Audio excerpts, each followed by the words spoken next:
ஒற்றை பார்வை அதைத்தானே யாசித்தேன்.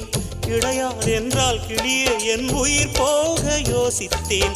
4 ஆண்டு தூக்கம் கெட்டு இன்றுன்னை சந்தித்தேன்.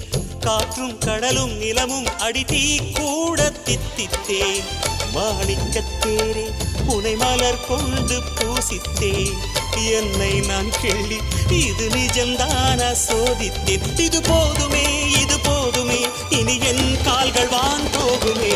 என்ன அழகு எத்தனை அழகு கோடி மலர் கொட்டிய அழகு இன்றெந்தன் கை சேர்ந்ததே.